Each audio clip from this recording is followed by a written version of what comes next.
पाहिजे होता. ओ बनसोडे, तुम्हाला वेळ आहे आज रात्री? चला माझ्या बरोबर. मुंबईतले डान्स बार दाखवतो किती उघडे आहेत ते. एक हिंदू डान्स झाला. आज पोलीस स्टेशनच्या आतमध्ये गोळ्या घालावे लागतात दुसऱ्याला. का परिस्थिती आली? आमच्यावरती रात्री 12 वाजता गुन्हा झाला की सकाळी 5 वाजता शासन आपल्या दारी आम्हाला न्यायला. आणि इकडे एक आमदार सांगतोय माझ्या मुख्यमंत्र्यांकडे 100,000 शेकडो कोटी आहेत. कुठे गेली ईडी? कुठे गेली सीबीआय? कुठे गेला इन्कम टॅक्स? कोण विचारणार आहे की नाही? आमदार गोळ्या घालतायत. एक आमदार पिस्तूल हवेत फायरिंग पोलीस स्टेशनच्या आतमध्ये. एक आमदार सांगतोय तोडून टाका हातपाय, जामीन घ्यायची जबाबदारी माझी. एक आमदार सांगतोय पोलीस काय माझं वाकडं करणार आहेत, जास्तीत जास्त फोटो दाखवतील बायकोला. काय दादा, एवढी तर वाईट परिस्थिती या महाराष्ट्राने कधीच बघितली नाही. एवढं तर नाही बघितलं. ठीक आहे, मी पण खूप वर्ष 20-22 वर्ष आमदार आहे. इतके तर वाईट दिवस आम्ही तर नाही बघितले. आणि पार्टी विथ डिफरन्स न्या. हा, पार्टी विथ डिफरन्स तुमचा काय दरार आहे पार्टी विथ डिफरन्सचा. त्यांची ही परिस्थिती.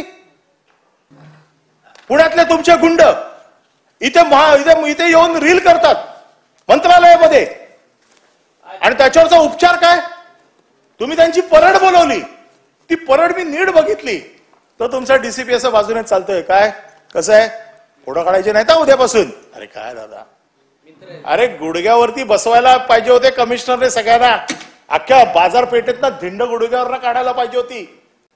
पुण्यामध्ये दादा तुमच्यासारखा सुशिक्षित माणूस असताना एका बाजूला, दुसऱ्या बाजूला गजा मारण्यासारखे गुंड तुम्ही त्यांच्या कानात जाऊन सांगताय की असं करू नका हो, आमची फार बदनामी होते, रील करू नका. अरे मंत्रालयातून रील करतात आणि ते पब्लिकली व्हायरल करतात. एक हिंदू डॉन झाला. हिंदू डॉन ही कुठली संकल्पना आणली हिंदू डॉनची? ज्यावेळेला बाळासाहेबांनी असं म्हटलं होतं तेव्हा बाळासाहेबांवरती सगळे तुटून पडले होते. आज तुम्हाला हिंदू डॉन पाहिजेत.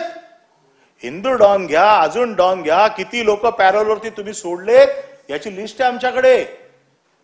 आता निवडणुकीच्या तोंडावरती किती लोकांना सोडणार, त्यांची तयारी कुठल्या कुठल्या जेलमध्ये चालू आहे याची लिस्ट आमच्याकडे आहे. तुमचे लोकप्रतिनिधी सगळे म्हणजे बेलगाम झालेत. कोण कोणाला मोजत नाही. प्रत्येक जण रिव्हॉल्वर घेऊन. आता हा पक्ष राहिलेला नाहीये, ही गुंडांची टोळी झाली आहे. एकमेकाचा काटा काढायचं काम चालू आहे. जे गँग मध्ये चालतं ते वर्चस्वावरती हे 400 कोटी वसूल कोण करणार? ते अजून एक तिसरी गँग उभी आहे जे न देणारे. आणि तुम्ही जे सांगितलं मगाशी दरेकरांनी की पोलीस बदल्यांमध्ये भ्रष्टाचार नाहीये, मी आज नोटीस दिली नाही म्हणून नावं सांगत नाही. आमदारांना वाटून दिलेले आहेत एसपी. हे आमदार एसपीने महिन्याला 25-25 लाख रुपये यांना पोचवायचे. काय भ्रष्टाचार नाहीये? म्हणजे दुकान नाही, हा तर मॉल उघडलाय भ्रष्टाचाराचा. आणि म्हणून मुंबईमध्ये हा एक डान्स बारचा विषय. दादा तर फारच सभ्य आहेत. कोणतरी पाहिजे होता. ओ बनसोडे, तुम्हाला वेळ आहे आज रात्री? चला माझ्या बरोबर.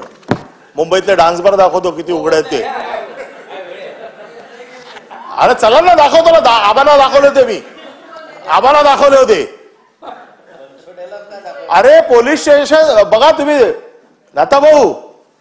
डान्स बार, ज्या डान्स बारच्या बाहेर पोलिसांची गाडी उभी आहे असं समजायचं आतमध्ये डान्स बार चालू आहे.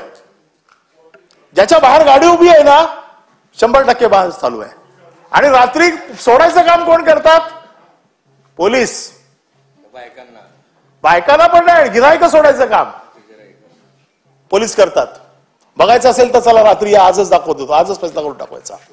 तो हमारे साथ देखते रहिए फाइट अगेंस्ट क्रिमिनल चैनल और पढ़ते रहिए fight against criminal daily newspaper. आज की खबर में बस इतना ही। वीडियो को लाइक करें और चैनल को सब्सक्राइब कर लें जिससे आने वाली वीडियो की नोटिफिकेशन आपको मिलती रहे।